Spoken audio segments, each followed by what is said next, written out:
Hello बच्चों, ये basic math का पेपर है हमारे पास। इसका सॉल्यूशन मैं आप लोगों को बता रहा हूँ, जरा ध्यान से समझिएगा और आप अपने मार्क्स को यहाँ से वेरीफाई कर सकते हैं कि आप कितना मार्क्स गेन करेंगे। जैसा कि आप देख पा रहे हैं बच्चों, ये जो पहला क्वेश्चन है बहुविकल्पीय का, ठीक है। तो यहाँ पे आपको इरेशनल नंबर देखना था, इरेशनल नंबर की प्रोबेबिलिटी क्या होगी। तो इसका आंसर होगा आपका 3/7। सेकंड क्वेश्चन है, इसमें पूछ रहा है कि इसमें नंबर ऑफ़ ज़ीरोज़ कितने होंगे। तो इसमें नंबर ऑफ़ ज़ीरोज़ 0 होंगे। क्वेश्चन नंबर थर्ड है आपका कि 2 पॉइंट्स हैं, इनके बीच की डिस्टेंस कितनी होगी। तो ये कितनी आएगी, √11 यूनिट्स आएगी। और नेक्स्ट क्वेश्चन है आपका क्वेश्चन नंबर 4।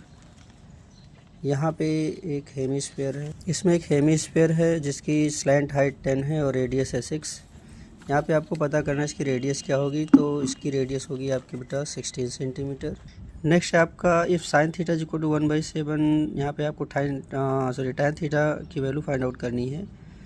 तो इसकी वैल्यू आएगी आपकी 1/4√3।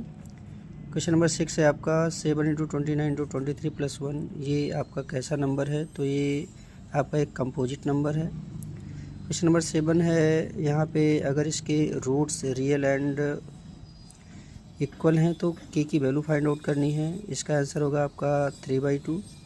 क्वेश्चन नंबर 8 है आपका 850 और 325 का जो एचसीएफ 25 है, तो एलसीएम इसका बताना है। इसका एलसीएम होगा बेटा आपका 11050। क्वेश्चन नंबर 9 है आपका, यहाँ पे जो आर्क ऑफ लेंथ है वो 11 सेंटीमीटर है। एंगल जो सबटेंड करता है सेंटर पे 105 है। तो यहाँ पे इसकी रेडियस जो आएगी वो 6 सेंटीमीटर आएगी। क्वेश्चन नंबर 10 है आपका बीपीटी पे रिलेटेड क्वेश्चन है। इसका जो आंसर होगा वो 3:4 आएगा। क्वेश्चन नंबर 11 है, इसका जो टोटल सरफेस एरिया पता करना था इस ऑब्जेक्ट का, ये होगा बेटा आपका 6πr²। ये क्वेश्चन नंबर 12 है, यहाँ पे आपको pt² की वैल्यू पता करनी है। ये होगी आपकी x² + 10x + 50। ये है क्वेश्चन नंबर 13, यहाँ पे प्रोबेबिलिटी पता करनी है आपको। इसका आंसर होगा आपका 3/4। इसका सॉल्यूशन भी बेटा देखो यहाँ पे किया हुआ है मैंने, आप इसको देख सकते हैं। ये क्वेश्चन नंबर 14 है, जिसका आंसर आपका आएगा 2.9। क्वेश्चन नंबर 15 है, इसका जो आंसर होगा बेटा आपका ये 65 होगा। क्वेश्चन नंबर 16, इसका आंसर आपका 3/2 होगा। क्वेश्चन नंबर 17 है, यहाँ पे इसका आंसर होगा आपका n = 5। क्वेश्चन नंबर 18 है, जिसका आंसर होगा आपका 3n - 9/2। क्वेश्चन नंबर 19 है स्टूडेंट, ये आपका सेशन और रीजन पर रिलेटेड सवाल है। तो इसका जो आंसर होगा वो आपका ए ऑप्शन आएगा। और जो 20 क्वेश्चन नंबर है, इसका जो ऑप्शन है वो आपका डी आएगा। ठीक है, इसको आप ऑप्शन से मैच करा सकते, ये इसका ऑप्शन है। ठीक है, ये आपका आंसर होगा ए और डी। इस क्वेश्चन का आंसर है आपका ए और डी। नेक्स्ट आपका क्वेश्चन नंबर 21, जिसमें साइन ए की वैल्यू है 1/2 एंड tan बी की है √3। तो यहाँ से cos a + b = cos a cos b - sin a sin b को क्या करना है, हम लोगों को वेरीफाई करना था। ठीक है, तो आप इसका सॉल्यूशन देख सकते हैं। नेक्स्ट है आपका एक ट्रायंगल है जिसके 3 वर्टिसेस गिवन है, मीडियन AD है और पॉइंट P का यहाँ पे कोऑर्डिनेट आपको पता करना है। तो इसका भी सॉल्यूशन आप यहाँ पे देख सकते हो। इसका जो आंसर आएगा बेटा आपका, जो P पॉइंट के कोऑर्डिनेट होंगे वो 3/5 एंड 11/5 होगा। नेक्स्ट आपका क्वेश्चन है 23, इसका जो आंसर होगा, इसमें AR और QC की लेंथ पूछी गई है। तो AR का जो आंसर आएगा, जो AR की लेंथ होगी वो 15 सेंटीमीटर होगी और जो QC की लेंथ होगी वो 8 सेंटीमीटर होगी। नेक्स्ट है आपका, यहाँ पे कोई क्वाड्रेटिक पॉलिनोमियल दिया है और इसके sum of zeros and product of zeros given है। तो यहाँ पे बताना है आपको कि इसके ज़ीरोज़ क्या होंगे।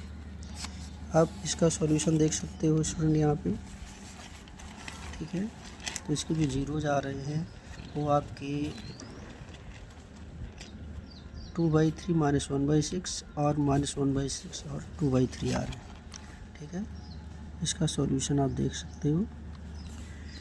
नेक्स्ट है आपका एक पॉलिनोमियल है जिसके अल्फ़ा बीटा ज़ीरोज़ हैं। 4 टाइम्स ऑफ 1/α² + 1/β² की वैल्यू बतानी है। इसका सॉल्यूशन आप स्टूडेंट देख सकते हैं यहाँ पे। ठीक है, 88/49 इसका आंसर होगा आपका। नेक्स्ट है आपका क्वेश्चन नंबर 25।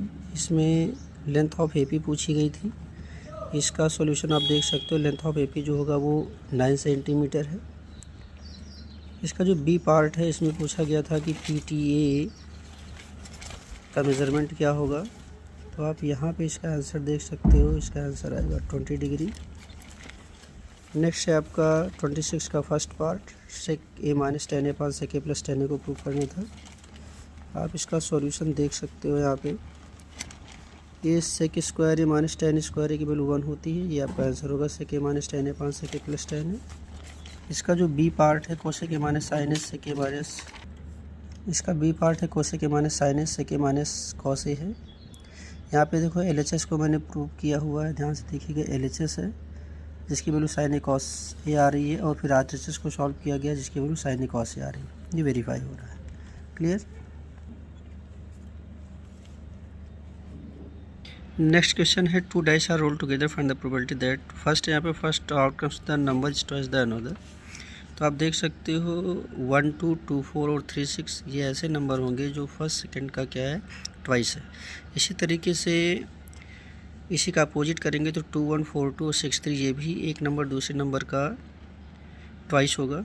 तो बहुत से बच्चों ने तो प्रोबेबिलिटी ऑफ इवेंट्स 3/36 निकाला होगा, इसका आंसर 1/12 आएगा। बट यहाँ पे अगर इसी का अपोजिट करोगे तो वो भी तो ट्वाइस होगा। मैं बोला one number is twice the another. यहाँ पे कंडीशन नहीं बोला है कि फर्स्ट वैल्यू आपकी सेकंड से ट्वाइस हो या सेकंड फर्स्ट से ट्वाइस हो। तो आंसर आपका 6/36 यानी कि 1/6 होगा। इसका जो सेकंड क्वेश्चन है उसमें बोला है कि both the numbers are obtained are greater than 4। तो ग्रेटर देन 4 की जो वैल्यू होगी आपकी ओनली 5 5 एंड 5 6 होगी। तो ये 2/36 यानी कि 1/18 होगा। यहाँ पे ये क्वेश्चन है आपका कि सर्कुलर रेडियस 12 सेंटीमीटर है और डिवाइड करता है इसको 11 आइडेंटिकल सेक्टर में। तो इसका टोटल एरिया बताना है 7 सच सेक्टर्स का। तो इसका आंसर होगा स्टूडेंट यहाँ पे 288 सेंटीमीटर। इसका सॉल्यूशन आप यहाँ पे देख सकते हो। क्वेश्चन नंबर 29 है स्टूडेंट। यहाँ पे आपका डायगोनल्स की लेंथ पूछी गई है और इसका एरिया पूछा गया है। तो आप इसका सॉल्यूशन देख सकते हो। डायगोनल की लेंथ यहाँ से देख सकते हो 4√5 है एंड 6√5 है, और इसका जो एरिया है वो 60 सेंटीमीटर स्क्वायर आ रहा है। इसका जो बी पार्ट है स्टूडेंट यहाँ से आप देख सकते हो, लाइन सेगमेंट वाला क्वेश्चन है यहाँ पे आपका। इसमें बोला है कि के की वैल्यू आपको बतानी है। तो आप इसका सॉल्यूशन देख सकते हो स्टूडेंट। यहाँ पे के की वैल्यू आपकी आ रही है 5/3। √5 इज एन इरेशनल नंबर। इसका प्रूफ आप सबको आता ही है, आप इसको आप देख लीजिएगा। ये क्वेश्चन नंबर 30 है आपका। Prove that the opposite side of quadrilateral describing a circle supplementary angle of the centre of circle. आप इसका सॉल्यूशन स्टूडेंट यहाँ पे देख सकते हो। इसका सॉल्यूशन ये है आपका, यहाँ पे ये प्रूफ हुआ है आपका सप्लीमेंट। आप इसको सॉल्यूशन आप यहाँ से देख सकते हो। क्वेश्चन नंबर 32 ये क्वेश्चन है आपका एप्लीकेशन ऑफ ट्रिग्नोमेट्री का। आप इसका सॉल्यूशन यहाँ से देख सकते हो। इसमें जो आंसर आ रहा है वो जो हाइट है वो 34.60 सेंटीमीटर आ रही है, और जो लेंथ है वो 20 सेंटीमीटर आ रही है, और जो सेकंड साइड हो इसकी है वो 60 मीटर आ रही है। सॉल्यूशन आप देख लें। क्वेश्चन नंबर 33 का ये फर्स्ट पार्ट है। आप इसका सॉल्यूशन यहाँ से देख सकते हैं। एक्स और वाई की वैल्यू है ये, बट आपको इसे ग्राफिकल मेथड से करना था तो आप इसका ग्राफ समझ सकते हैं। आप एक्स और वाई की दो वैल्यू यहाँ पे फाइंड आउट करते हैं। मिनिमम टू वैल्यू आपको फाइंड आउट करनी होती है, और फिर ग्राफ यहाँ से हम लोग ड्रॉ करते हैं। जहाँ पे इसका इंटरसेक्शन पॉइंट आता है वही स्टूडेंट्स का आंसर होता है। इसका आंसर होगा आपका एक्स की वैल्यू आपकी 30 होगी, वाई की वैल्यू 18 होगी, और इसका रिप्रेजेंटेशन है लीनियर इक्वेशन में। क्वेश्चन नंबर 34 है आपका, ये एपी वाले चैप्टर से है, जिसका सॉल्यूशन आप यहाँ पे देख सकते हो। डी की वैल्यू -2 आ रही है, ए की वैल्यू 8 आ रही है। सम ऑफ एन नंबर्स 36 था, तो एन की वैल्यू आपकी यहाँ से देख सकते हो आप 12 आ रही है। इक्वालिटी के क्वेश्चन बना है, इसको सॉल्व करोगे तो एन की वैल्यू 12। ये क्वेश्चन नंबर 35 है स्टूडेंट। ये बीपीटी है आपका, बीपीटी थ्योरम जो होती है आप इसको सॉल्व कर लीजिए, उससे रिलेटेड ही आपका क्वेश्चन है। इसको सिमिलर प्रूव करके कन्वर्स बीपीटी लगा देना है, ये आपका प्रूव हो जाएगा। नेक्स्ट है आपका क्वेश्चन नंबर 36। ये मैंने इसकी कंटिन्यूस फ्रीक्वेंसी डिस्ट्रीब्यूशन बनाई है और यहाँ से आपको इसका सेकंड पार्ट में इसका मीन पता करना था, जो ये आंसर आप देख सकते हो 227.67 आ रही है। और इसका जो मोड आएगा वो आपका आ रहा है 227.7 आ रहा है, ठीक है। यहाँ पे आप देख सकते हो कि मैंने इसका F1 F0 F2 L की वैल्यू ये सब मैंने क्या सपोज करी हुई है। ये क्वेश्चन नंबर 37 है स्टूडेंट आपका। इसका जो फर्स्ट पार्ट है उसमें बोला है कि जो कोनिकल पार्ट है उसका वॉल्यूम बताना है। तो यहाँ पे ये देख सकते हो आप इसका सोल्यूशन 2 टाइम्स ऑफ इसके कोनिकल पार्ट का मैंने वॉल्यूम निकाला हुआ है 13.2 सेंटीमीटर क्यूब आया। इसका जो सेकंड पार्ट है इसमें सिलेंड्रिकल पार्ट का आपको बताना था वॉल्यूम। ये देख सकते हो आप इसके सिलेंड्रिकल पार्ट का जो वॉल्यूम आ रहा है वो 3872/7 सेंटीमीटर क्यूब आ रहा है पार्ट है स्टूडेंट। यहाँ पे पूछा गया था कि जो स्क्रैप्ड वुड होगा, स्क्रैप्ड वुड जो होगा वो क्या होगा। तो यहाँ पे हम टोटल सिलेंडर के वॉल्यूम में से 2 टाइम्स ऑफ कोनिकल पार्ट का अगर हम वॉल्यूम निकाल करके माइनस कर देते हैं तो हमें यहाँ पे जो वुड स्क्रैप्ड पूछा है वो आपका पता चल जाएगा। और टोटल सरफेस एरिया जो होगा इसका वो 2πr/h+r वाले फार्मूले से आप लगाओगे। तो यहाँ पे सर है 3872/7 सेंटीमीटर स्क्वायर होगा। यहाँ पे पार्ट का वॉल्यूम 49.5 सेंटीमीटर क्यूब आएगा। ये क्वेश्चन है आपका 38। इसमें जो फर्स्ट क्वेश्चन था रेड एक्सप्रेशन बताना था। इसमें जो टोटल लेंथ थी वो 152 थी, तो इसका जो पेरीमीटर होगा इसी के इक्वल होगा। तो यहाँ पे आप देख सकते हो मैंने मेंशन किया हुआ है 3y होगा, ये 3y है, ये 3y होगा और यहाँ बीच में भी 3y होगा, ये 2x 2x 2x और ये 2x होगा। तो सारा मिला के आप देख सकते हो 9y + 8x = 152 होगा। इसका ये अलजेब्रिक एक्सप्रेशन होगा स्टूडेंट। इसका जो सेकंड क्वेश्चन है स्टूडेंट, यहाँ पे एरिया पूछा है वो भी इन टर्म्स ऑफ एरिया पूछा गया है वो भी इन टर्म्स ऑफ x। तो क्या करना है कि इसका जो एक हिस्सा होगा उसका जो एरिया है वो xy = 80 ये आपका देखो क्वेश्चन में गिवन है। y की वैल्यू को आपको इस इक्वेशन से निकाल करके और यहाँ पे लाके आपको पुट कर देना है, तो ये एरिया आपका x के फॉर्म में आ जाएगा, ठीक है।